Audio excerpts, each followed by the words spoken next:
Hola, hola, yo soy Samantha Escutia y bienvenidos a Los Colores de la Mente.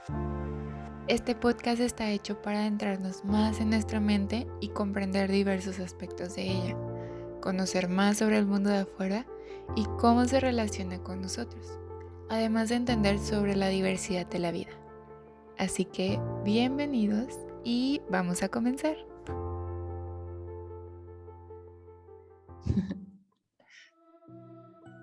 Hola a todos y bienvenidos a un nuevo episodio de este podcast, en donde hoy iremos hablando sobre un tema que yo sé que va a romper con muchas creencias y que justamente ese es el punto, porque hablar de entornos y prejuicios discapacitantes es romper con estigmas que por mucho tiempo han estado ahí y que ni siquiera nos damos cuenta. Es más, porque ni siquiera estaremos hablando como tal de la discapacidad, sino sobre la diversidad funcional, un término que escuché por primera vez hace un año más o menos de una persona que voló mi mente con estos términos y preguntas. Sobre todo recuerdo muy bien una pregunta que fue que cambió todo. ¿Cuáles son las cosas que yo doy por hecho de una persona con diversidad funcional? Y aquí hay de dos caminos. El del juicio y estancamiento, de que las personas con diversidad funcional las debemos aceptar o incluir, o en el crecimiento y la renovación de un pensamiento sobre cómo es que esas mismas personas tienen un lugar que les pertenece en la sociedad. Y ese es el punto de partida con este color pistache de este episodio. No quiero alargarme más con esta introducción porque sé que tendremos mucho tiempo de plática con mi invitado especial del día de hoy. Él es Enrique Vázquez, mejor conocido como Quique Vázquez, comediante, estandopero y psicólogo enfocado en la corriente de terapia familiar. Y ahora con un nuevo espacio también en tu canal de YouTube, ¿cómo me lo explico? Así que bienvenido, Quique. La verdad es que es un gusto tenerte aquí y desde, ahorita te lo dije, ¿no? Desde esa última vez que platicamos me dejaste pensando muchísimas cosas y bueno, tenía que aprovechar esta oportunidad. No, gracias a ti por invitarme porque creo que siempre conviene tener estos espacios en donde uno puede jugar y replantearse cosas y preguntarse cosas sobre todo. Siempre he sido muy partidario, más que de la conversación, de las preguntas. Y Sí. creo que el tema de la diversidad funcional es un tema muy callado, muy asumido y muy poco preguntado y muy poco reflexionado. Entonces, siempre que hay oportunidad de conversar, me gusta conversarlo y me gusta preguntar, porque de alguna manera también entendí que desde el foco que estoy teniendo gracias a la comedia, eh, me da una facultad que muy pocas veces se ha visto, o que yo pocas veces he visto, que es que la persona con diversidad funcional te pregunte a ti cosas y te cuestione a ti cosas directamente y que te obligue a responder esas preguntas que la gente con funcionalidad hegemónica ha dado por hecho a lo largo de la historia. Pues me gusta pensar que soy un representante de las preguntas que muchas personas con diversidad funcional han podido o han necesitado formularse, pero que no tenían la plataforma o la disposición a la apertura de ser escuchadas. Entonces, siempre voy a aprovechar estos espacios para conversar, para preguntarnos, para respondernos y para ampliar nuestra manera de ver las cosas. Sí, claro, porque dices algo muy importante. O sea, en la conversación, pues se van encontrando distintos puntos de vista, ¿no? Y era lo que incluso te decía, ¿no? En un debate, cada quien expone y bueno, tú tienes tu idea, yo tengo mi idea.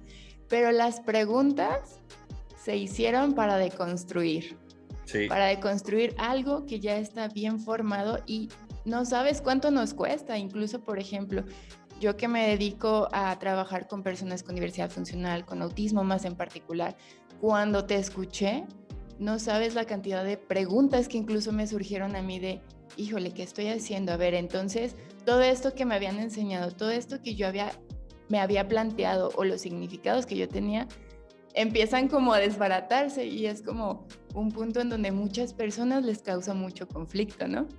Sí, y es que este desbaratamiento o este cuestionamiento al que tú valientemente asumiste, porque creo que también el poder preguntarse cosas y cuestionarse cosas, desde mi punto de vista, implica un ejercicio de valentía, porque es soltar las certezas que uno tiene o las certezas que uno alguna vez tuvo, y al cuestionarlas, pues las certezas no resultan tan ciertas. Pero creo que lo bonito de cuestionarse es que uno entiende que la responsabilidad de darle un sentido a las cosas o a la vida o a las palabras o a lo que sabes no es responsabilidad individual. Cuando uno empieza a cuestionarse cosas, te das cuenta también de la interdependencia que vamos teniendo todas las personas entre sí, y de cómo a lo mejor desde esta formación que tú tuviste en algún momento, fue transmitiéndose de unos a otros, pero nunca hubo esta retroalimentación de ¿y por qué sucede así? Porque desde ahí parte el establecimiento de un paradigma hacia las personas con diversidad funcional, que no existe esta persona con diversidad funcional para decirle a las personas de, o sea, está chido lo que están enseñando, pero a mí no me sirve. Sí. Entonces, el hecho de que te atrevas a cuestionarte sobre esto que ya estaba dado por hecho, también es un ejercicio de valentía, porque asumimos que las personas tenemos que vivir construyéndonos certezas, cuando vivimos en una sociedad, todas las personas, en la que más bien tenemos que irnos acomodando a las incertidumbres. O sea, no tanto construyendo certezas, porque cuando ya por fin armé una teoría que explica todo, de repente aparece nueva información y dices, sí, madre, ya con esta nueva información todo lo que yo había pensado ya se fue. Ajá. Entonces, ¿qué tanto también estas preguntas nos ayudan a acomodarnos más, o a tenerles menos miedo a la incertidumbre, o a tener por cierto que no importa lo que pase, si yo aprendo a cuestionarme sin juzgar, va a ser más fácil lidiar con esta incertidumbre, porque al final la incertidumbre es algo humano, o sea, no hay una persona que tenga por cierto todo. Sí, claro, pero el ser humano es como, tengo que ponerle un nombre, tengo que poner una etiqueta que me ayude a estar dentro de la certidumbre y que no se vuelva cuestionable. Pero fíjate, pues hemos escuchado muchos términos para referirse a la discapacidad, ¿no? Incluso yo me acuerdo que cuando recién empecé a estudiar, pues era esta cuestión de no le digas persona discapacitada, persona especial, es persona con discapacidad. Sin embargo, entra esta otra parte de diversidad funcional, en donde nos habla justamente de esta variedad, de esta diversidad, y es como entender, justo como los espectros de los colores, ¿no? Sí. Que no puedes clasificar a una persona. Y justo hace unos días me invitaron para hablar un poco de autismo, y del por qué a las personas que viven dentro del espectro autista se les dice personas dentro del espectro autista. Y de hecho les decía, es que ese espectro, porque es como el espectrómetro de colores. O sea, uno cree que es binario el asunto y que es de o tienes o no tienes autismo y se acabó. Pero no, porque en realidad todas las personas podemos mostrar características o conductas o rituales que una persona externa que no nos conoce podría catalogar como autísticas o estereotípicas, o estas etiquetas que tú le puedes poner a una conducta. Y te pones a pensar y pues sí, todas las personas tenemos ciertos rituales que para alguna otra gente es incomprensible, tenemos formas de comunicación que solo ciertas personas comprenden, tenemos formas de entender información de una manera muy peculiar, y yo les decía, es que así como sucede en el autismo, sucede con la humanidad. La bronca es pensar al ser humano como, o a la humanidad como una categoría binaria de o se es o no se es, pero no la pensamos dentro de un matiz o dentro de un margen, porque así como está la funcionalidad vista desde el autismo, que además el autismo tiene un chorro de variables por las cuales lo puedes detectar. O sea, está el aspecto socioafectivo, el aspecto conductual, el aspecto perceptual, el aspecto de aprendizaje, el aspecto de percepción y de traducción de los estímulos. O sea, hay muchas maneras de mirar a una persona con autismo, pero en realidad creo que toda la conducta humana, todas las relaciones humanas, todas las interacciones humanas en general son matizadas. O sea, pensemos en la sexualidad, por ejemplo. Era o eres heterosexual o eres homosexual, y es como, no, güey, es que hay heterosexuales que pueden sentirse atraídos emocionalmente por personas del mismo sexo, pero eso no quiere decir que lo que quieran tener relaciones sexoafectivas con esa persona, aunque el grado de atracción exista. Entonces, cuando hablamos de esto, le ponemos un espectro y matices a algo que pensábamos que era así, tajante. Y el problema con las personas con diversidad funcional es que las pensamos fuera de la categoría de humanidad, o fuera de la categoría de producción, o fuera de la categoría de un par. O tienes discapacidad o no tienes discapacidad. Esa es la lógica con la que se ha usado la palabra discapacidad, y creo que esa es la razón por la cual muchos activistas, sobre todo en España, empezaron a pugnar porque no se dijera discapacidad, sino que se nombrara diversidad funcional, porque decía, una cosa es cómo funciona el cuerpo de la gente, que ahí es donde está el espectro, y otra cosa, las barreras a las que esas personas que funcionan diferente se enfrentan cuando están en el mundo. Entonces, por eso no se habla de personas, o tratan de evitar que se hable de personas con discapacidad incluso, pero ya en un alcance más analítico de la frase, pues, porque dicen, la persona no, la discapacidad no vive en la configuración física de la persona. La discapacidad aparece en cuanto esta persona configurada distinto se enfrenta a una barrera externa. Mientras esa barrera externa no suceda, la discapacidad no existe, no la puedes ver. Claro. No sé cuánta gente ñoña haya en este podcast, pero puedo hacer referencia a dos autores muy mamadores. A ver. Gregory Bateson, que es uno de los epistemólogos más connotados de la epistemología sistémica o de la terapia familiar, decía que el ser humano vive gracias a las distinciones.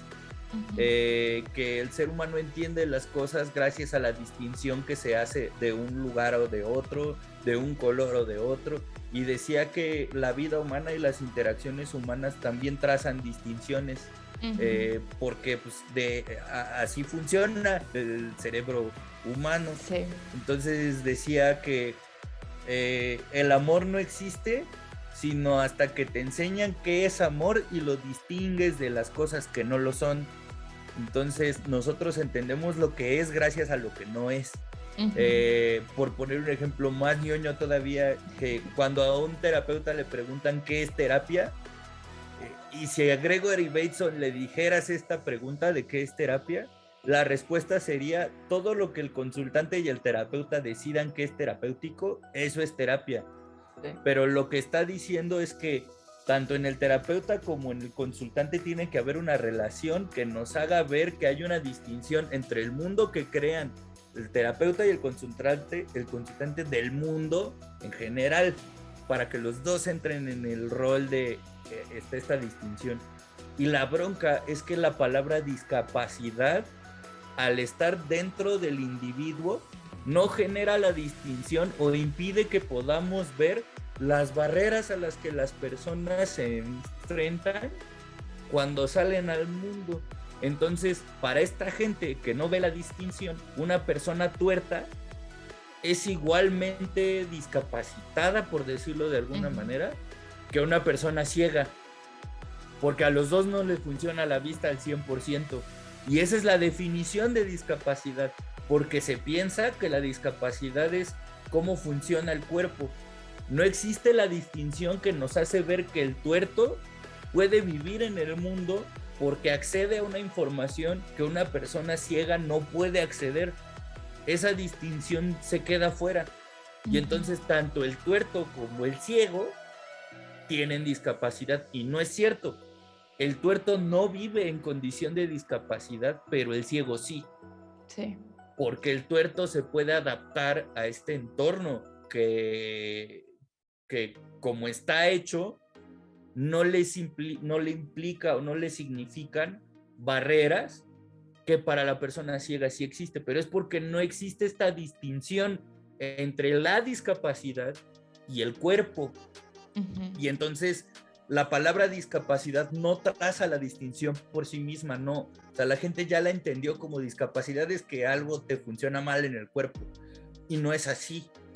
La condición de discapacidad no radica en la función del cuerpo, sino en los impedimentos que existen en el entorno, porque si no existieran esos impedimentos, no habría diferencia entre un ciego y un tuerto, pero el problema es que sí la hay. Sí, claro. Entonces, por eso hacemos la distinción, o al menos yo personalmente, desde como yo entiendo la diversidad funcional y desde donde a mí me gusta hablar del activismo, yo sí hago la distinción muy clara de la diversidad funcional de la condición de discapacidad, porque no es lo mismo no funcionar como la mayoría, pero a lo mejor ese no funcionar como la mayoría no me impide nada, o no me quita oportunidades. Sí, claro. Es que es como una... Ay, ¿cómo decirlo? No decirlo como una doble moral, pero es donde las personas van diciendo, ok, como decías al principio, ¿no? O tiene o no tiene, pero no se alcanzan a ellos percibir, por ejemplo, en estas diferencias. Simplemente yo también uso lentes, ¿no? Entonces ahí ya hay una diversidad en mi funcionamiento, ¿no? Pero cómo se va categorizando justamente a partir de las posibilidades de una sociedad. Y bueno, eso que vas refiriendo a Bateson, que sí lo ubico, sí entro en esos ñoños que lo ubican, pues justamente cómo la diferencia marca la diferencia, ¿no? Exacto. En donde ya establecemos un trazo a partir de donde lo vamos a clasificar. Y ahí podría entrar un poco la subjetividad, pero es que así es la vida, o sea, la vida va a partir de esas experiencias que uno mismo va categorizando en lo que es y en lo que no es. Y a partir de eso se hace un trazo. Pero la dificultad está en cuando ese trazo se vuelve como una cuestión absolutista o que solamente es eso, ¿sabes? Exactamente. No existe más. Sí, o que no es cuestionada. Ajá, justo. Porque justo puedo poner un ejemplo con lo que está pasando últimamente con la conciencia que están adquiriendo muchas mujeres acerca de muchas conductas que eran pasadas por alto hasta que nos obligaron a preguntarnos, oigan, ¿esto está chido o no está chido? O sea, sí. Hagamos un ejemplo muy sencillo de cuando un hombre, o al menos en mi familia, sobre todo en la familia de mi papá, estaba este hábito de los hombres nos podíamos sentar a la mesa tranquilamente porque la mujer con la que nosotros fuéramos acompañados iba a ser la que me iba a servir mi comida. Entonces las mujeres tenían que estar en chinga dándole comida a las personas, a los hombres sobre todo, porque pues, era su labor. Hasta que yo un día fui a casa de mi mamá y mi mamá me dijo, pues ahí está la cocina, sírvete. Y yo de lo más normal, como, pues órale va, voy y me sirvo. Y mi abuela llegó y regañó, o sea, como que le hizo el comentario a mi jefe, así de, oye, ¿cómo te atreves a no servirle su comida a mi nieto? ¿Qué te pasa? Y mi mamá le contestó, es que tu nieto puede. Porque digamos que en la distinción, mi mamá no veía esta diferencia que se hace entre un hombre y una mujer. Mi mamá veía, por ejemplo, mi reclamo constante de que por tener parálisis cerebral yo no iba a poder hacer algo. Entonces, en mi distinción yo tenía que demostrar que yo podía hacer las cosas que me pidieran hacer. Claro. Y esto hizo que la distinción entre las cosas que puede hacer una mujer y las cosas que puede hacer un hombre no hubiera diferencia, porque la distinción yo la tenía marcada con el que puede hacerlo y el que no, sí, sin claro. importar el sexo o el género de la persona. Entonces, mi abuela nunca se había cuestionado o nunca había visto la posibilidad de que a lo mejor el hombre quiere servirse a sí mismo, ¿no? Entonces es justo este cuestionamiento que sucede de, mira, me serví mi comida y nadie se murió, no se abrió un hoyo negro interdimensional que chupó el universo, no se rompió la familia nomás porque me serví de comer, no pasó absolutamente nada. Y es como lo de los changuitos y la penca de plátanos, ¿no? De este experimento muy famoso del pensamiento paradigmático de los changuitos que golpeaban a los changos que se acercaban a una penca para no recibir castigo. Así vivimos las personas también. Y el problema de la gente con diversidad funcional es que la distinción se reduce al se parece a mí o no se parece a mí. Y al no parecerse a mí, asumo que no es como yo. Y al no ser como yo, entonces no puede hacer las mismas cosas que yo. Y al no poder hacer las mismas cosas que yo no tengo derecho de exigirle nada a esta persona que no sabe hacer las cosas que yo hago porque es diferente a mí. Pero eso hace que no nos enseñen habilidades que son básicas para la supervivencia, para la autonomía o para la autodeterminación. Solo nos dejan así porque asumen que al ser diferentes no podemos entender ni hacer ni nada, y nunca nos dieron la mínima oportunidad de ver si sí podíamos o no. Sí, como que solo se estableció, y además es una cuestión de lo socialmente aceptado, porque por ejemplo, cuando yo platico a las personas sobre el autismo, les hago ver estas características, pero les digo, a ver, tienen esta conducta, por ejemplo, de la entrada de información sensorial cuando andan en estimulación, que les gusta a lo mejor aletear, caminar. Vaya, nosotros también lo hacemos, movemos la pierna, pero son conductas socialmente aceptadas y que en ellos se ve como algo diferente, y entonces ya se convierte en algo que, míralo, ¿no? O sea, en una etiqueta. Y esa es la cuestión con la gente. Y ahorita que decías esta parte de cómo, pues la misma construcción de la sociedad, yo creo que sobre todo los que son generaciones más arriba les ha ido generando un shock el romper con todas estas creencias que tenían desde la cuestión de la distinción entre hombre, mujer, el trabajo, y ahorita entrar a temas, porque yo he escuchado mucha gente adulta, por ejemplo, decir, ay, es que a ver, entonces es un hombre, pero está en una relación con otro hombre, y entonces ¿quién es la mujer? Y entonces como que es la necesidad de ese pensamiento que todavía está establecido bajo estas reglas, de intentar meterlo todo en la cajita que ya tenían. Sí. Sin darse cuenta que no es que traten de meterlo en la caja, es que a lo mejor necesitan una caja más grande en donde quepa esta flexibilidad de pensar en otros términos, de pensar en otras cuestiones. Y que no hay que confundir eso con que esa gente sea malintencionada. Ah, no, claro. O sea, claro. tampoco, porque sí. Creo que la caja que tenemos en la cabeza fue moldeada en el contexto en el que a nosotros nos tocó vivir, y hay personas que sabrán desdoblar la caja para hacerla un poco más grande, y habrá personas que no puedan hacerlo, no por otra cosa. O sea, volvamos a este ejemplo de las conductas, de los manierismos de las personas con autismo. Yo pienso en estas personas que mueven la pierna, ¿no? O que tamborilean los dedos cuando... O con la pluma. O cuando están con la pluma, que de repente un loco austríaco dijo que era fijación oral, porque pues en ese entonces no había tecnología para ver que durante la ansiedad se disparaban ciertos químicos y así. Pero, ¿cuántas veces nosotros por ansiedad no nos daban ganas de correr cuando éramos niños? Y nos decían, no, es que no puedes correr, siéntate. Y entonces tenía que sacar mi energía de alguna forma, pero no podía pararme porque si me paraban me regañaban. Entonces tenía que buscar una herramienta que me ayudara a liberar toda esta energía sin necesidad de pararme. Y entonces empecé a lo mejor a pisotear muy fuerte, y entonces mi papá o mi mamá o alguien decía, no pises fuerte porque haces mucho ruido, y entonces tenía que encontrar una respuesta que me ayudara a liberar energía, que involucrara o no pararme o no hacer mucho ruido con los pies. Y entonces de alguna manera nos fueron moldeando conductas para poder hacer esta liberación de energía socialmente aceptada.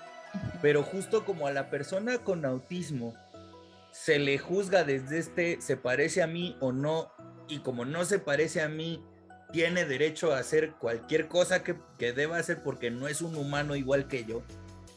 Entonces, las personas con autismo tienen estas conductas que no son moldeadas o que ni siquiera les pones atención para ver por qué razón suceden. Y entonces suceden las conductas. Yo me siento muy ansioso o ansiosa de ver estas conductas porque no sé por qué pasan. Y entonces la excusa es, seguro es porque tiene autismo. Pero la hipótesis nunca es, a lo mejor está ansioso por algo, o a lo mejor está nervioso de algo, o a lo mejor tiene miedo de algo, o está enojado, o está feliz. O sea, la hipótesis nunca es, esta persona siente cosas igual que yo. No, la hipótesis siempre es, pues como tiene autismo, hace sus locuras. Y no es cierto. O sea, ese pensamiento es algo que yo le llamo, es un resultado, algo que yo llamo sesgo capacitista. El sesgo capacitista hace que nuestra excusa para explicarnos el mundo siempre sea la condición. Y lo voy a hacer en un caso como muy típico actualmente, pero pues que a las personas con diversidad funcional no, como no se nos ve como pares, pues no cabemos ahí. Y es el tema de la gordofobia y el body positive. Algo que desde la OMS, incluso desde la Organización Mundial de la Salud, ya se ha dicho, es que la obesidad no es sinónimo de estar enfermo de algo, pero la obesidad sí puede ser propensión de algo, que no es lo mismo. Pero existe este sesgo capacitista, en este caso este sesgo, no me gustaría decir capacitista porque tendría que ver con las capacidades funcionales de un cuerpo, pero los médicos asumen que por ser gordo o por tener un cuerpo gordo ya estás enferma de algo, y entonces todo lo que sucede alrededor de ese cuerpo es porque es gordo. Es un poco igual cuando uno nace con diversidad funcional. Todo lo que le suceda en la vida a esta persona es porque o tiene autismo, o tiene parálisis cerebral, o porque es ciego, porque es por lo que sea. Y yo incluso, ese sesgo capacitista ha hecho que las interacciones hacia esas personas también estén moldeadas. O sea, yo por ejemplo pienso había el caso de una persona con ceguera, de una persona ciega que estaba en la calle y era muy malhumorado. Y entonces la gente hegemónica, o sea, funcionalmente hegemónica, decía, es que esta persona es muy malhumorada porque pues como quedó ciego, pues está muy malhumorado. Y cuando yo me acerqué a platicar con él, le dije, ¿sí sabes que la gente cree que eres muy enojón? Y él me contestó, no cree, soy muy enojón, o sea, sí me enojo. Y yo, ok, está bien, porque si estuviera mal sentirse enojado, no nos enojaríamos, ¿no? Estaríamos enfermos de enojo, pero no, estamos diseñados para sentir este pedo. Yo lo que quiero saber es, ¿por qué estás tan en contacto con el enojo? ¿Qué pasa? Y dice, es que la pinche gente cree que yo no puedo hacer nada. Y la gente es tonta, la gente me cruza la calle y no me dice ni cómo se llama. Y se me acerca y cree que yo no quiero trabajar y entonces me dan limosna cuando ni la pido. Y voy y pido trabajo y me dicen que no porque estoy ciego. ¿Y cómo no quieres que viva enojado? Y le dije, este señor tiene razón. Este señor tiene razón en enojarse, pero la gente asumía que se enojaba porque estaba ciego. Pero cuando le preguntabas a esta persona era decir, a partir de que me quedé ciego ya nadie me pelaba, ya todo el mundo me trataba como un inútil, mi trabajo o mis estudios ya valieron gorro porque ya soy ciego. ¿Y cómo no te enojarías tú en un entorno así de hostil? Entonces, creo que este rollo del sesgo capacitista hace que esta distinción no se borre. O sea, que asumas que un cuerpo diferente no es como yo. Y al no ser como yo, pues no puede hacer lo mismo que yo, cuando ni siquiera les damos chance de aprender o de ver qué hace o qué no hace o qué le interesa hacer.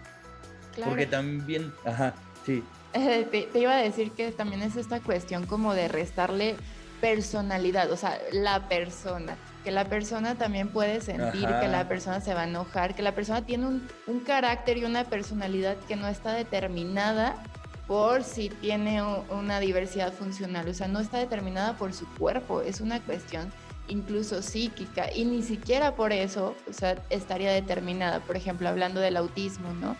En donde hay una cuestión de un procesamiento distinto al que conocemos, pero que de todas formas son personas que sienten, que se van a enojar, que tienen su personalidad. Y ahí es donde creo que es quitarle ese denominante de persona, porque como no eres como yo, entonces como que cuesta meter a estos términos que ya tenemos. Claro, claro, y es que justo volvemos a esta alegoría de la caja. Sí.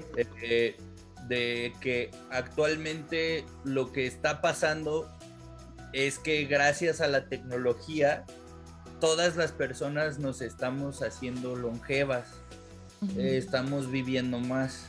Y por ejemplo, cuando yo era niño, todavía me tocó escuchar en la vida cotidiana que si nacía una persona con diversidad funcional, era muy probable que muriera joven. Sí.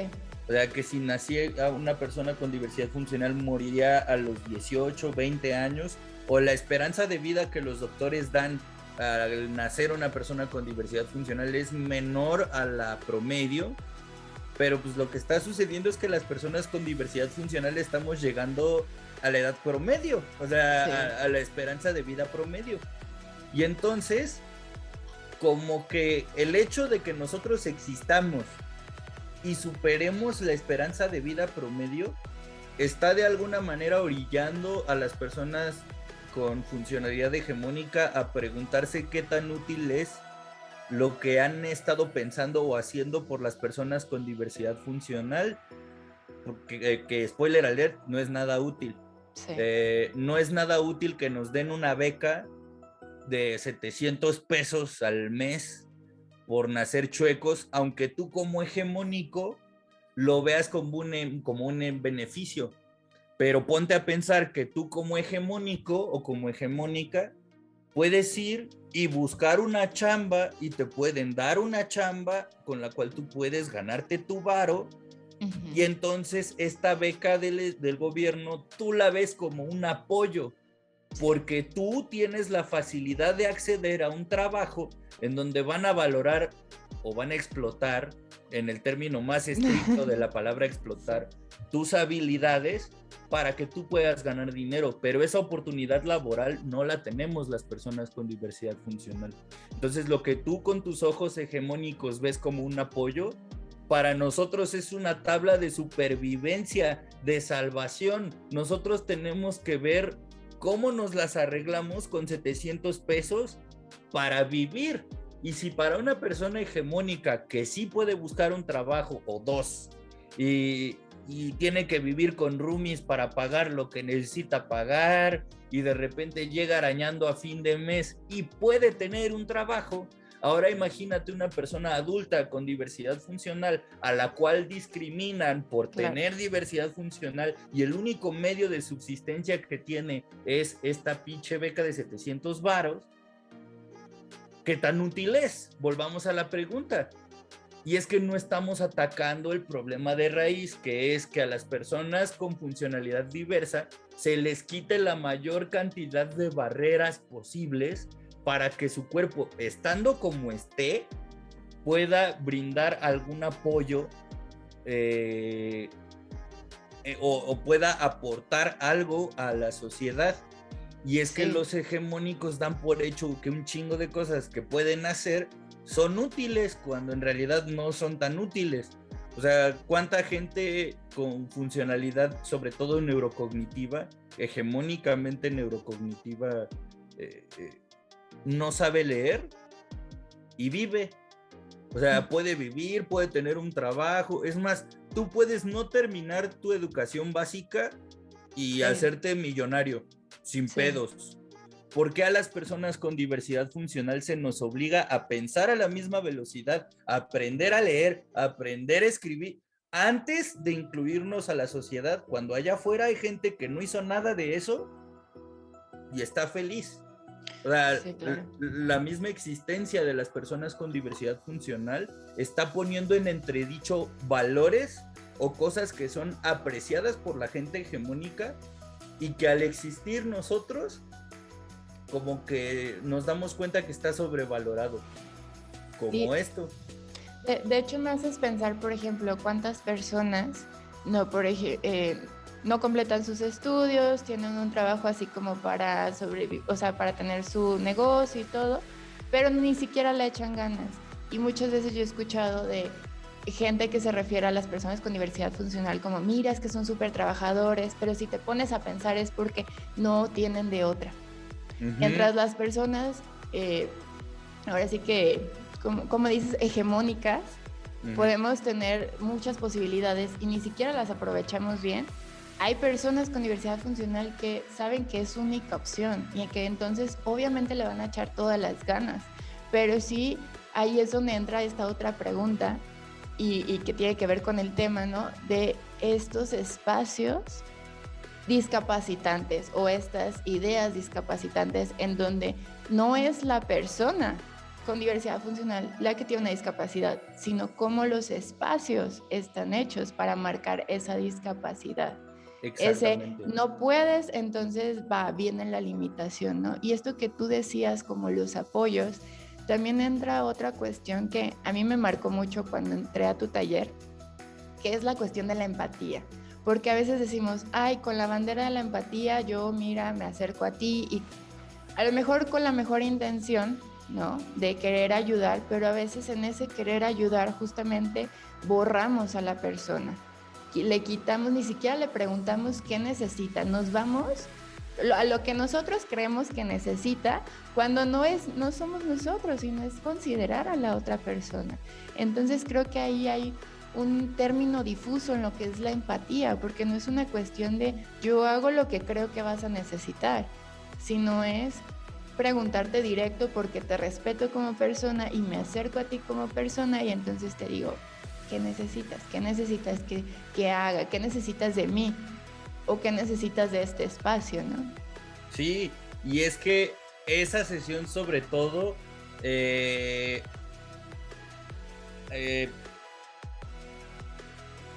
esa sesión sobre todo fue muy conmovedora, porque justo lo que hice en ese taller fue ponerles a platicar con una consultante mía que tiene diversidad funcional motriz y que además adquirió la diversidad funcional motriz por una enfermedad autoinmune.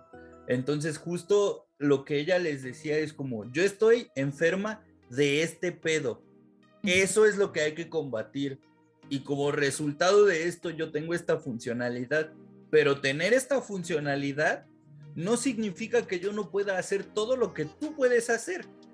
Y creo que eso es cuando ella decía, y lo dijo muy tajantemente, yo no quiero que me entiendas, quiero que me escuches. Que me respetes. Que me respetes y que me escuches, porque al ayudarme me puedes estar faltando al respeto. Y es algo que yo les decía y digo mucho en la mayoría de los espacios que comparto. La violencia no pedida también es, el cuidado no pedido es violencia disfrazada y nadie lo ve, porque este cuidado no pedido es como decir, este es güey o este es güey y no va a poder encontrar una manera de cuidarse sola o solo, entonces como no puede, pues yo lo voy a cuidar a como yo vea. Sí. Y entonces muchas veces eso termina haciendo que las personas no podamos o no descubramos que podemos cuidar de nosotras mismas a partir de las habilidades que tenemos. Y creo que la palabra empatía ha sido muy malentendida. Sí. Ha sido muy malentendida porque asumimos que la palabra empatía significa ponerme en el lugar del otro, y gente que está oyendo este podcast, eso es imposible. No hay una persona que pueda ponerse en el lugar del otro y que quien te diga que es muy empático y que puede hacer eso te está mintiendo. No se puede. La empatía puesta así es imposible. Sí. La palabra empatía tiene que ver con que yo entiendo cuáles son los alcances de estar en tu situación.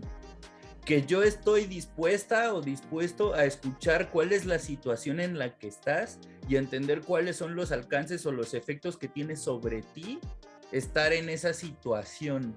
No tiene que ver con qué tan sensible eres o qué tanto tú te puedes poner en el lugar del otro. No, entender la empatía sí es una forma muy violenta de entender la empatía. La empatía tiene que ver con que yo sea capaz de entender por qué reaccionas como reaccionas, aunque yo no esté dentro de tu situación. Es como si, o sea, si la empatía existiera como lo entiende la gente, yo podría decirte cómo se siente un cólico. Ajá, exacto. Y no puedo, yo no nací con útero, no, jamás en mi vida voy a entender cómo duele un útero, jamás voy a entender eso. Pero lo que sí voy a entender es que cuando te duele mucho, hay consecuencias. Uh-huh. Y entonces tú me vas a poder decir, es que me duele mucho y cuando me duele mucho me vienen estas ideas o no me dan ganas de hacer nada. Y entonces la empatía me permite decir, cuando estás en dolor sientes esto, pasa esto y a lo mejor por eso estás enojada o mejor por eso no quieres hacer nada. Pero empatía es estar dispuesto a escuchar desde la posición que tiene la otra persona para ver los efectos que tiene la otra persona el estar viviendo la situación en la que está. Y la sociedad no tiene empatía.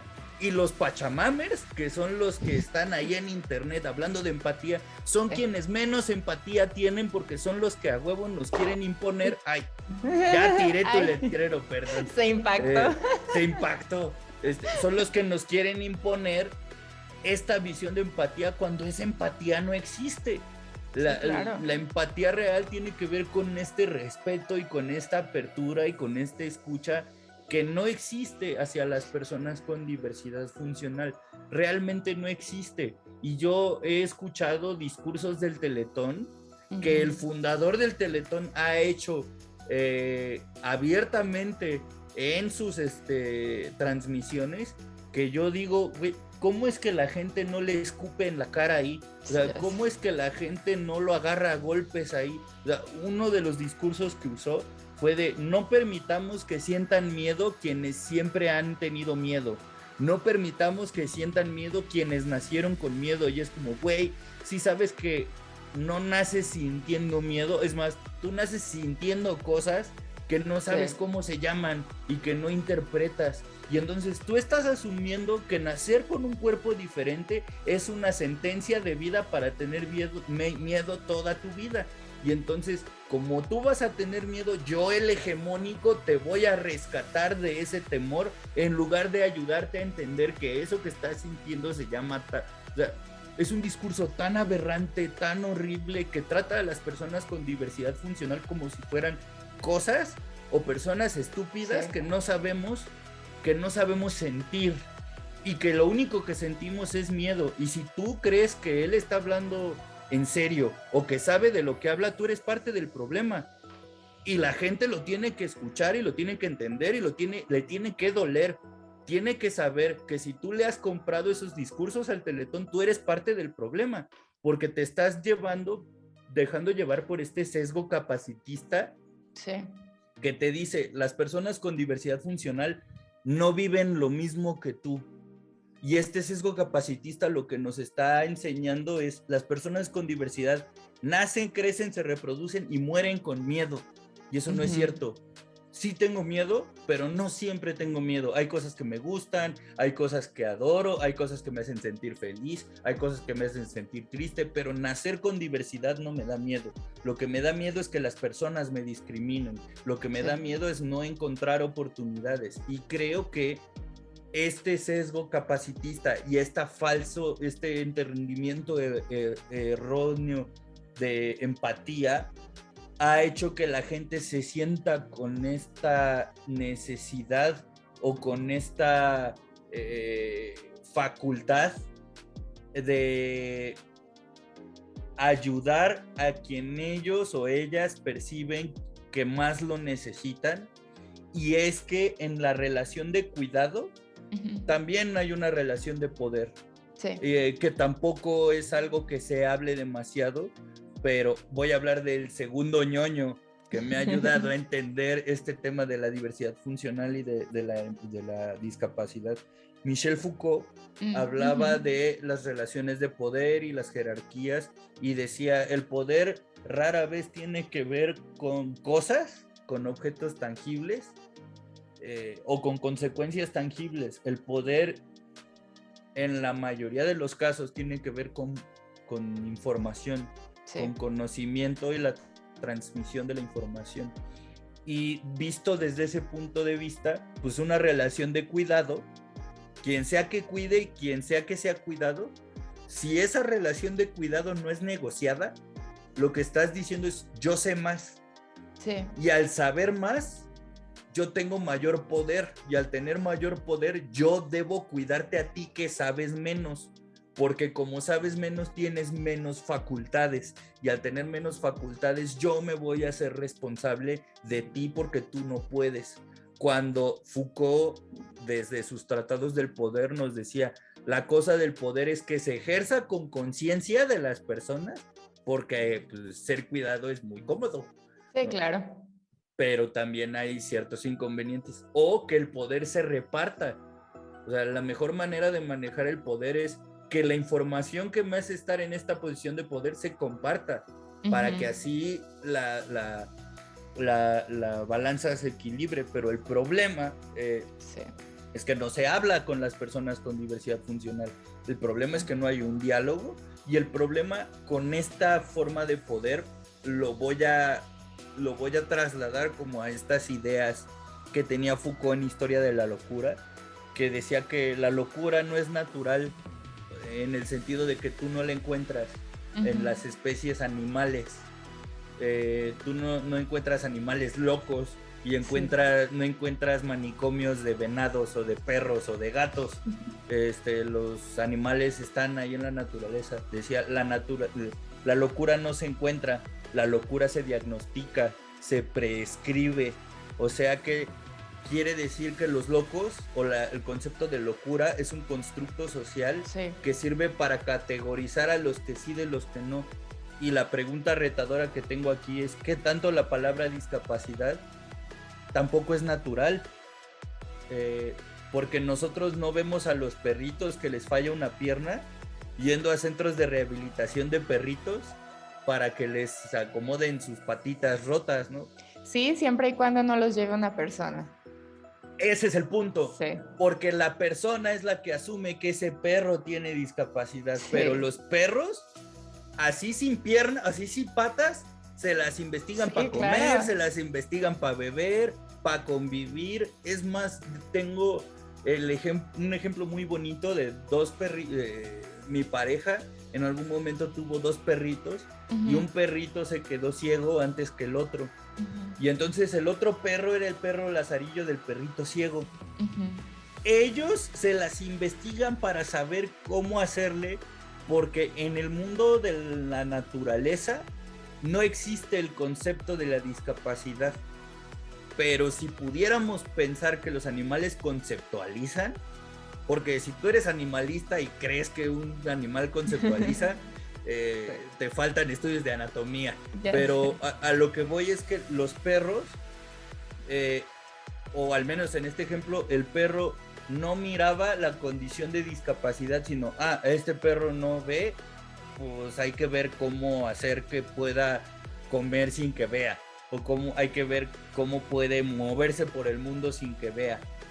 Realmente no existe esta jerarquía de poder, sí, en claro, la naturaleza. Es la manada, o sea, tú no puedes esto, nos ayudamos, pero entre todos. Y fíjate que ahorita que decías esa cuestión de poder, pues el poder también surge de esas interacciones, en donde en la interacción uno desconfirma y desvalida al otro, es decir, no existes y no puedes. O sea, desconfirmar es no te veo como persona y por eso yo me creo superior a ti, y el desvalidar es no tienes la capacidad de hacer las cosas. Y creo que empata con lo de la empatía, porque la empatía al final es una validación.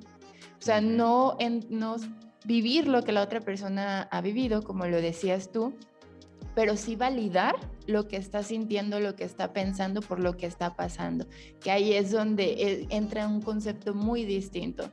Y cuando ya hablamos de esta cuestión de cómo yo, persona hegemónica, juzgo a una persona con una diversidad funcional, entonces estoy desconfirmándola al quitarle su derecho como persona y la estoy desvalidando cuando no veo por sus capacidades, solo me voy a lo que no es capaz de hacer.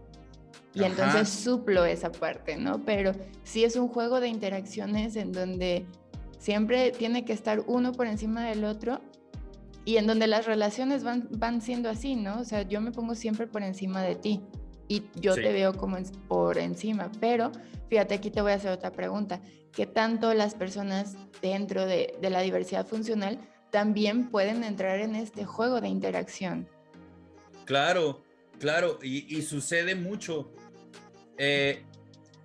Voy a ñoñar otro tantito, porque hay quienes por mucho morbo han leído al Marqués de Sade, pues porque tiene sus textos cochinones, ¿no? Sí, yo nunca lo he leído, pero me han dicho. Ajá. Pero por lo cual es interesante leer sobre todo un libro que se llama Filosofía del Tocador. No es por todas estas ideas que habla sobre el sexo y así, sino que él cuestiona un chorro las relaciones de poder, porque Hegel y Foucault veía el poder como control, o sea, el poder se ejerce para controlar el entorno. Hegel decía que el ser humano usa su poder para el bien. Sade decía que se ejerce el poder para el disfrute, no para el bien. O sea, no busca el bienestar del otro, sino el disfrute de la persona que lo ejerce. Entonces, por eso es importante leer al Marqués de Sade. En Filosofía del Tocador habla de cómo hay cierto placer o cierto gusto o cierta confirmación o cierta validación dentro de las relaciones de poder, y en resumen, el tener poder se siente rico. O sea, se siente rico poder decir yo sé más que tú, se siente rico poder decir yo puedo más que tú, y en las personas con diversidad funcional este juego de poder también, o sea, pensémoslo como la persona, tanto la persona que cuida como la persona que es cuidada en una relación de una persona con diversidad funcional, las dos son validadas como personas. Se siente rico existir en el mundo. Aunque mi papel en el mundo sea ser este güey inútil que no sabe nada, hay una persona que me mira como persona, y por el otro lado la otra persona tiene la validación como alguien que le da cabida en el mundo a este don nadie. Sí. Entonces ahí hay placer para los dos, pero no significa que esté chido. No, pero son las formas de interacción que encuentran, de satisfacción, que no es un placer funcional, o sea... Es un placer o es la satisfacción de una necesidad que se siente rico, pero eso no significa que le traiga bienestar a las personas. Sí, claro. Y por eso a las personas con diversidad funcional es como... hay muchas ideas que tengo sobre por qué las personas que tienen más síndrome de Munchausen son personas que tienen condiciones raras o condiciones catalogables como diversidad funcional. Pues porque está esta relación de poder entre quien cuida y quien es cuidado. Y ahora, en una relación de poder, según el Marqués de Sade, la gente podría pensar que la persona con poder es la persona dominante, es la persona cuidadora, pero no. La persona que verdaderamente tiene el poder de nombrar una relación es el dominado, no el dominante. Porque si tú no tienes a quien cuidar, ¿qué haces? Te quedas sin propósito en el mundo. Si tú te quedas, por eso, por ejemplo, las parejas más longevas Cuando muere uno, muy probablemente la persona que sobrevive a la muerte muere dentro de poco tiempo. Sí. Porque muchas veces la persona cuidadora era la que tenía sentido gracias al cuidado. Sí, es no cierto. Gracias a sus labores de cuidador. Entonces, las relaciones de poder, digamos que de por sí tenemos a una persona con diversidad funcional que no tiene oportunidades de relación en el mundo, de interacción en el mundo, y la única interacción que tiene es con una persona o dos a lo sumo, y van a cuidar constantemente y a sobreproteger a esta persona con diversidad funcional porque se asume que no puede. Pues claro que cuando hay una persona con diversidad funcional que tiene apertura en el mundo, yo por ejemplo que he vivido bajo mucho tiempo rodeado de gente que sé que automáticamente van a querer cuidarme, yo puedo aprovecharme de eso porque el que tiene el poder en esa relación soy yo. Eres tú, sí, claro. Yo te voy a dar permiso a ti de cuidarme como a mí me gusta, no como tú quieras. Porque si tú me cuidas mal, eres un mal cuidador y al mal cuidador también se le castiga. Pero nunca se castiga, no hay un mal cuidado. O sea, no hay, sí. Eres un mal enfermo, eres un mal malito. No sí, hay un mal enfermo, pero sí hay malos cuidadores. Eso quiere decir que el cuidado es el que le da intención y el que evalúa la conducta de la persona cuidadora. Y ahí es donde está la relación de poder, porque si yo puedo evaluarte a ti, pero a ti, tú a mí no, el que tiene el mazaltén por el mango soy yo. Entonces, las personas con diversidad funcional, al ser las menospreciadas socialmente, hay quienes usan esa condición para pasarse de lanza. No digo que sean de hecho son las menos, porque pues imagínate, las personas con diversidad funcional vivimos tan encerradas que muy rara vez habrá personas con diversidad funcional que tengan esta conciencia de decir, pues yo puedo hacer esto. Sí, claro. Y lo único que nos dice esto que estoy hablando es que muy rara vez las relaciones que se establecen entre una persona con funcionalidad hegemónica y una persona con diversidad funcional son relaciones de afecto genuino, porque muchas tienen que ver con esta dinámica de poder, de quién cuida y quién es cuidado. ¿Y por qué lo sostengo? Porque no hay discursos de aceptación a la diversidad. Hay discursos de señalamiento de la diversidad, hay discursos de enclaustramiento, discursos de segregación, pero no de aceptación. Y lo sé porque en el entorno no hay lugares adaptados para que las personas diferentes existan.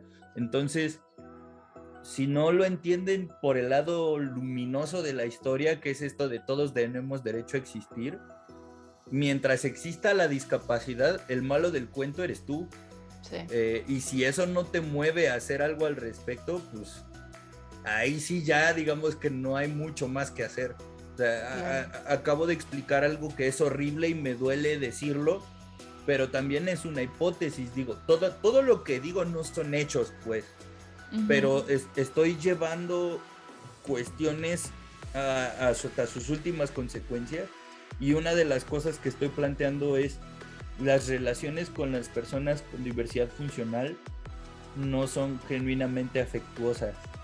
Eso es lo que estoy diciendo, y es horrible, y es muy duro, y es muy fuerte, sí. Pero no hay evidencia de que no sea así. Y no hay evidencia de que no sea así porque justo no hay los elementos para desmentirme tampoco. Sí. O sea, las historias de superación que existen, por ejemplo, una falacia muy común es que si las personas, los atletas paralímpicos son tan buenos atletas paralímpicos porque como el mundo no está adaptado, entonces ellos tienen que aprender habilidades extracorporales, refiriéndonos a como ajenos a su cuerpo, para poder sobrevivir. Y le dije, no, güey, adaptarme a un entorno no es entrenar, güey. Entrenar es entrenar. Sí. Más bien, las personas con diversidad funcional entrenamos el doble o el triple o el cuádruple por esto que tú decías, no tenemos otra opción. Sí. Es, o soy atleta o ya chingué, o sea, ya no pude hacer nada más. porque muchas veces es a pesar de las barreras que logran los resultados, no al revés, no es gracias a las barreras, porque justo ese pensamiento también justifica que las barreras existan. O sea, es tan estúpido como decir, pues si esta persona en silla de ruedas tuvo que subir 20 escalones para llegar a la cancha, hay que ponerle 40 para que entrene chingón. No, güey, eso no va a ayudar al atleta, güey, eso lo va a impedir más entrenar. Pero es de nuevo el hegemónico pensando que el mundo es como él dice que es. Sí, claro. O sea, es como tú hegemónico. Por ejemplo, lo que decías hace rato del Teletón, ¿no? Este personaje que empieza a decir esta cuestión de miedo, y es desde dónde lo hablas tú. O sea, desde dónde lo construyes tú, desde dónde tú construyes este espacio, y que es algo que creo que esta parte también impacta, porque muchas veces los centros, las escuelas están hechos por gente hegemónica para gente con diversidad funcional sin cuestionar qué es lo que realmente necesitan, ¿sabes? Y esto también me generó así como o sea, me explotó la cabeza, porque sí es cierto, o sea, no hay como esta cuestión de, o sea, yo hago, por ejemplo, la escuela, ¿no? Escuelas que dicen, yo con hacer mi rampita ya cumplí, ¿no? Ya hice, ya soy escuela inclusiva, o con tener poquitos alumnos ya soy inclusiva. Pero no se ponen a cuestionar desde dónde están hechas esas rampas que a veces ni siquiera les sirven de nada, o sea, o esos estacionamientos que ni siquiera sirven porque están creados por personas que desde dónde lo están refiriendo, ¿no? Y aquí entra el punto también de esos espacios discapacitantes. O sea, ¿qué crees que le haría falta, o cómo podríamos llevar esos espacios discapacitantes a hablar de espacios de diversidad? Es que o sea, cada vez hay más. Creo que una de las ventajas que yo miro en los tiempos actuales es que cada vez cualquier persona puede elegir qué y cómo compartir sus experiencias. O sea, gracias a las redes sociales, gracias a como cuestiones audiovisuales, al acceso que tenemos ya a tener un celular con cámara, y eso me permite dar testimonio de cómo vivo yo sin necesidad de... O sea, como que todos podemos dar testimonio de cómo es vivir nuestras propias vidas. Creo que eso es un avance bien interesante que ha ayudado mucho, pero el problema es que esta etiqueta de la persona que tiene la discapacidad permea hasta las propias personas con diversidad funcional. O sea, nos compramos esta idea de que yo soy el raro, o sea, yo soy el friki, yo soy el que está mal. Sí, algo está mal conmigo, ¿no? Que no puedo acceder a esto. Exacto, y no te pones a pensar de, no puedo acceder a esto porque no pensaste en mí en primer lugar, porque no me tomaste parecer. Y creo que el más grande problema que tenemos es asumir que las cosas son como yo sé que son, en lugar de experimentar las cosas como realmente son. O sea, hay un autor que justo decía en uno de sus ensayos, un autor con parálisis cerebral que se llama Norm Kung, en uno de sus ensayos dice, ser realista no es realista, porque cuando hablamos de realidad me estás hablando de la tuya. De realidad, sí, claro. Pero no me estás hablando de la mía, ni estamos compartiendo una realidad mutua. Entonces, hay un chorro de escuelas, por ejemplo, que no admiten personas con diversidad funcional porque no están preparadas para tener una persona con diversidad funcional. Y lo que yo pregunto es, ¿cómo sabes? Sí. ¿Cómo sabes que no estás preparado si no tienes a ninguna? ¿Y cómo vas a estar preparada si no tienes a ninguna? O sea, ¿cómo vas a saber cuáles son las necesidades que se tienen que cubrir si no tienes a ninguna persona que esté ahí para decirte que le hace falta algo? Porque volvamos al super principio en donde hablábamos del espectro. Cuando hablábamos del espectro autista también existe el espectro de la diversidad funcional. Y así como existe una persona con autismo que está frente a otra persona con autismo, pero a pesar de que los dos tienen autismo no lo expresan igual, Sí. Lo mismo pasa con la sordera, con la ceguera, con la habilidad motriz, con la habilidad cognitiva. Lo mismo pasa con todo, ¿eh? No existe la respuesta correcta para ser 100% inclusivo. Es más, yo asumo las palabras al decir que no existe la inclusión al 100%. Sí. Lo que sí existe es la construcción de apoyos que respondan a las necesidades de las personas. Exacto. Y entonces lo que le sirve a uno le puede servir a otro también. O sea, la rampa, por ejemplo, no le sirve a las personas con silla de ruedas nada más. Le sirve a un chorro de gente y es un apoyo.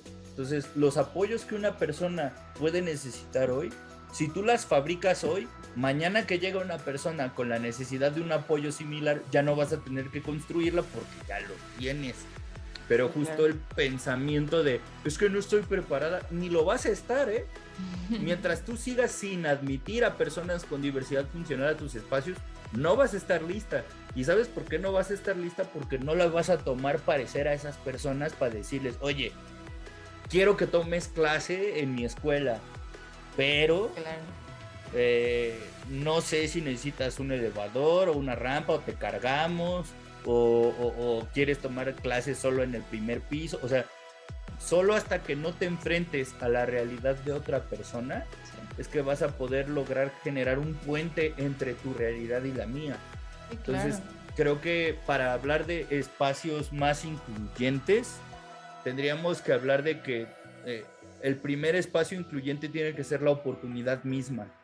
Si brindamos la oportunidad de que las personas habiten los espacios, las mismas personas nos van a dar herramientas para que esos espacios sean cada vez más accesibles. Sí. Ok, retomando lo que decías de estos espacios y pues dar esas oportunidades, creo que al final también es una cuestión de, como lo que decías, ¿no? O sea, se piensa que las personas con diversidad funcional nacen con miedo, pero ¿qué tanto es? Las personas vivimos con miedo a reconocer lo que es diferente, lo que es distinto, lo que es que entra dentro de la diversidad, ¿no? Porque es como algo que no conozco, pensando, por ejemplo, en escuelas que a lo mejor se pueden cuestionar de, ay, es que no sé si estoy listo, pero es una cuestión de eso desconocido. Claro. De lo que desconocemos se vuelve algo ajeno. Exacto, y tengo un ejemplo que me ha gustado mucho usar, aunque cada vez es menos común, entonces tendré que buscar un referente más actual. Pero mi cuestionamiento es, ¿quién de las personas que has conocido está lista para ser padre o madre? Nadie, ¿no? No, pues nadie, sí, ¿no? Y aún así no les niegan la oportunidad de ser padres o madres, aunque no sepan. Sí. Aunque no tengan ni la más mínima experiencia ni un carajo de qué es ser papá o mamá. Sí. Pero a las personas con diversidad funcional sí nos tienen que dar sí tenemos que llenar un checklist de requisitos para que nos den chance de hacer lo que sea, no solo ser papá o mamá. O sea, nosotros tenemos que... ¿Y quién te pidió tu requisito para ser papá o mamá? Nadie, ¿no? ¿Quién te pidió requisito para entrar a la escuela? El requisito era cumplir 6 años y tener una escuela cerca y tener para pagar o llenar los requisitos para ir a una escuela de gobierno y hasta ahí se llenaron los requisitos. ¿Por qué a las personas con diversidad funcional nos piden más requisitos para dar fe de que soy una persona que puede ir a la escuela? Sí, como que tuvieras que demostrar que perteneces ahí, ¿no? Como un poco defender un lugar que ya es tuyo por derecho. Exactamente. Entonces, sí, las personas con diversidad funcional se nos cuestiona nuestra aptitud más que a los demás cuando hay personas hegemónicas que son menos aptas que personas con diversidad funcional. Y hay ejemplos en todos los campos, en todas las áreas que tú me digas. O sea, hay... por ejemplo, se cree que las personas con diversidad funcional son o somos malos elementos laborales, cuando ya hay un chorro de estudios de psicología organizacional que dicen que la eficiencia laboral de una persona con diversidad funcional es mucho mayor a la de una persona con funcionalidad hegemónica. Por lo tanto, ahorra más varo, porque para la empresa es mucho más redituable tener un trabajador que no falle a tener un trabajador que falle de repente, porque ese día de falta tiene que utilizar recursos para otras cosas. Pero justo es de nuevo estos prejuicios y este autor que también se llama Norm Kuhn, hablaba de que en la vida cotidiana pareciera que hay requisitos de funcionalidad que la gente tiene que cubrir para poder ser aceptado socialmente en los círculos. Y esos requisitos de funcionalidad no son los mismos que para las personas que son aparentemente hegemónicas. Y por eso sucede de repente que cuando ves una diversidad funcional invisible, como una hipoacusia, por ejemplo, o una neurodivergencia, ya están en el círculo conviviendo, ¿no? Y están en el pen. Y de repente te acercas con una persona con hipoacusia y le hablas así y la persona no te entiende, entonces no convive. Entonces la persona hegemónica va a decir, este güey es raro, como que hay que empezarlo a apestar, ¿no? Porque este güey, ¿qué? Y eso es parte también del sesgo capacitista y tiene que ver con estos prerequisitos funcionales que se tienen que cubrir para pertenecer a un grupo social. Pero ¿qué tanto el grupo social se enriquecería cuando uno tiene que hacer una simple adaptación que no te lleva más recursos que hablarle de frente a la persona? En este ejemplo de la hipoacusia. Sí, claro. ¿Qué tanta dificultad significa para ti verle a la cara a la persona? Sí. Nada, ¿no? Pero ahora con la pandemia, como que mucha gente agarró medio miedo social, ¿no? Incomodidad social porque nos desacostumbramos, ¿no? Y ahora están las personas que están así, que apagan así su cámara porque les da miedo o incomodidad que las vean en la cámara. Y sigue habiendo gente que dice, no pues prende tu cámara, no seas no sé qué. Y la persona genuinamente se siente más cómoda con la cámara apagada, pero los juzgas. Entonces pareciera que el hecho de que tú te sientas cómodo frente a una cámara es un prerequisito para estar en un grupo. Y apenas ahorita están empezándose a cuestionar quienes se lo cuestionan, porque tampoco es mucha gente. Sí, claro. ¿Cuáles son nuestros prerequisitos de funcionalidad y de comodidad que se tienen que cubrir para pertenecer a un grupo social? Y realmente es que digamos que estos prerequisitos no se toman en cuenta sino hasta que la persona hegemónica entra en el mundo de la diversidad funcional, aunque sea temporalmente, es que se empiezan a dar cuenta. Pero pues noticias, gente, habemos personas que desde que nacemos nos damos cuenta y no nos pelan. Sí, claro, y es que volvemos a lo mismo, ¿no? O sea, esta perspectiva de los estigmas, el prejuicio por delante de la persona. O sea, desde que yo conozco a alguien, yo ya estoy depositando todas estas creencias que tengo sobre cómo debe ser una persona, cómo deben ser las interacciones sociales, lo socialmente aceptado. O sea, por ejemplo, esta parte de las interacciones sociales, pues te digo, como he trabajado en este rubro con personas con autismo, es algo que también no sabes cuánto, o sea, cuánta complejidad hay en que las personas entiendan, que a lo mejor no van a interactuar como socialmente tenemos entendido que son las interacciones, pero que van a tener formas distintas de hacerlo, ¿no? Y que no por eso quiere decir que, está bien, está mal, lo está haciendo bien, lo está haciendo mal. Y estas comparativas entre, a ver, si yo ya conozco una persona con una diversidad funcional, entonces las demás tienen que ser iguales. Exacto. Cuando tampoco sucede así.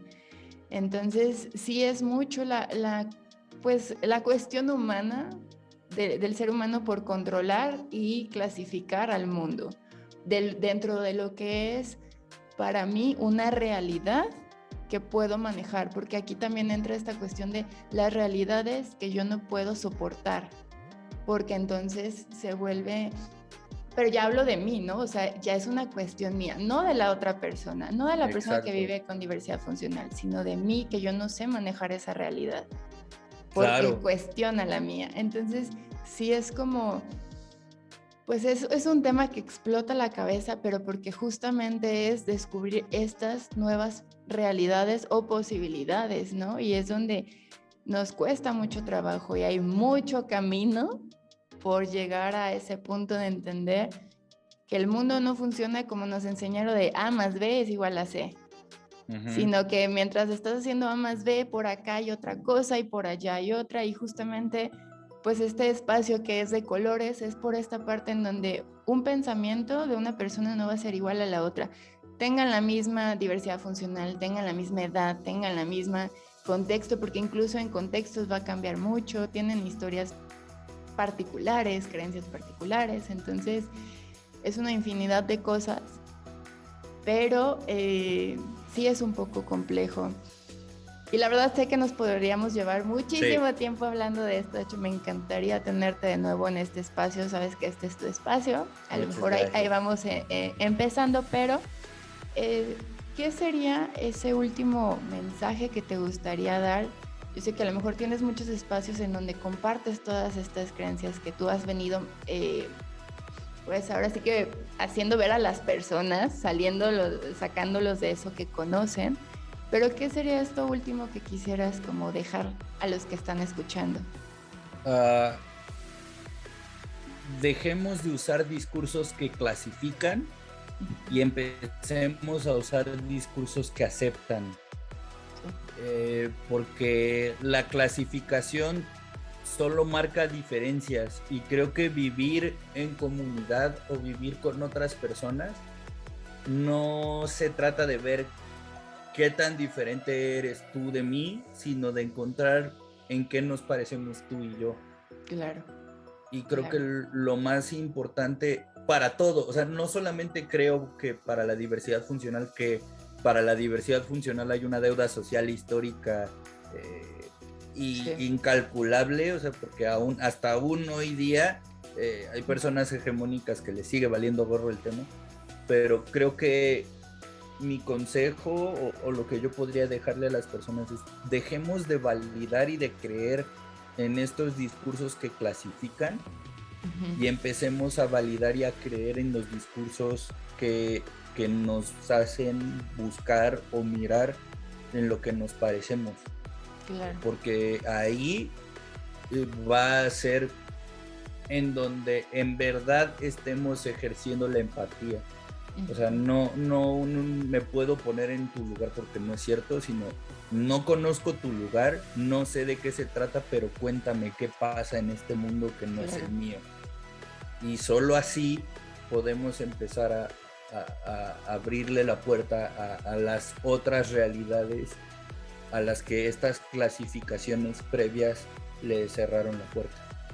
Claro, y no irnos por esta cuestión de lo desconocido, es algo ajeno a mí, sino al final todos los días convivimos con realidades que son muy diferentes a la de nosotros, y tenemos que tener esa apertura de mente para escuchar al otro y, como tú dices, pues validarlo, o sea, validar a la persona, a sus pensamientos, sus creencias, y desde ahí se genera una forma muy distinta de interacción que da pie a muchas cosas.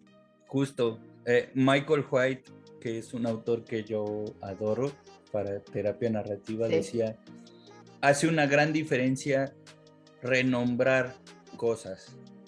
Y él propone renombrar lo desconocido, nombrarlo como lo por conocer. Eso me gusta. Porque justo abre la posibilidad de decir: estoy entrando en un terreno desconocido que no sé qué... No, estoy entrando en un terreno por conocer. Yo tengo las herramientas para conocer lo que hay del otro lado. Sí. Entonces, y ahí vivamos... es donde... Perdón. Vivamos lo desconocido como eso que tenemos de enfrente y que estamos por conocer. Sí, claro. Que ya no se vuelve lejano, sino que ya hasta se siente cercano, ¿no? O sea, ya no es como eso que pasa, quién sabe dónde, con quién sabe quién, sino que es algo que ya tenemos a nuestro alcance y que queda en nosotros hacer esa diferencia, ¿no? Esa distinción de... Me gustó mucho eso de por conocer. Sí, pues Michael White. Ya sé, sí, me gusta mucho la narrativa también por eso, porque abre muchas posibilidades a resignificar lo que ya tenemos como establecido, ¿no? Y que de hecho este espacio también es para eso, para cuestionarnos lo que muchas veces nos dicen, escuchamos y repetimos sin conocer de dónde viene, sin conocer desde dónde lo estamos mirando o desde dónde lo estamos hablando. Entonces, Quique, la verdad es que ha sido un enorme placer tenerte en este espacio, hablar contigo, aprender de ti y pues nada, o sea, de verdad que muchísimas gracias. No, gracias a ti y que sea la primera de muchas. Sí, claro, sabes que eres bienvenido cuando gustes porque pues para este tema podemos sacar muchísimas cosas, ¿no? Y creo que es un parteaguas en donde la gente, por lo menos, y siempre les digo, ok, por lo menos da ese primer paso, ¿no? Ese primer paso, ahora que lo tenemos así, a lo que vamos a conocer, y de ahí en más empieza el camino, porque una vez que haces conciencia, pues ya no puedes estar como ajeno a lo que a lo mejor antes no, ¿no? O sea, ya es responsabilidad de uno seguir en este camino. Entonces, pues cuando gustes, eres más que invitado. Muchas gracias. Gracias. Sí, te tomaré la palabra. Y también vayan a escucharlo a su canal de YouTube. Ahí tienes este espacio donde también hablas de cuestiones de psicología, ¿verdad? Sí, justo tengo esta cruzada contra las personas que aconsejan escudándose con cosas que son psicológicas y no es cierto. Uh-huh. Entonces, si tú quieres que yo investigue un tema o quisieras preguntarle a algún psicólogo pero no sabías cómo preguntárselo, pregúntamelo a mí en mi canal @KikeBienParado. Se encuentra en mi contenido que se llama ¿Cómo me lo explico?, que es todo lo que quisiste preguntarme, yo lo voy a responder, pero con memes. Sí, entonces, claro. Dense, ya cumplimos nuestro primer mes. Ay, y estamos bien contentos de que se cumplió ya el primer mes. Y la gente ha respondido bastante bien, entonces láncese también a mi canal para que hablemos de los temas que a ustedes les interese, que ustedes quisieran saber un poco más, y para que nos pongan a chambear y a investigar también. Y a cuestionarnos, ¿no? Sí, claro. Y también con ese humor que te caracteriza, que lo hace súper bien, o sea, también es un increíble estandopero. Y bueno, también habla de la calidad de persona que eres, ¿no? Y que justo por eso te traje a este espacio, o sea, muchos van a decir, es que lo llevaste porque mira que tiene mucha gente que lo sigue, y no, o sea, yo traigo personas que viven distintos contextos, que tienen distintas ideas, porque al final todos somos personas que piensan de una forma y que comparten y que coinciden, y que ese es el punto, ¿no? También de construir ideas que ya traíamos. Entonces, de verdad, Quique es un genio para todo lo que habla.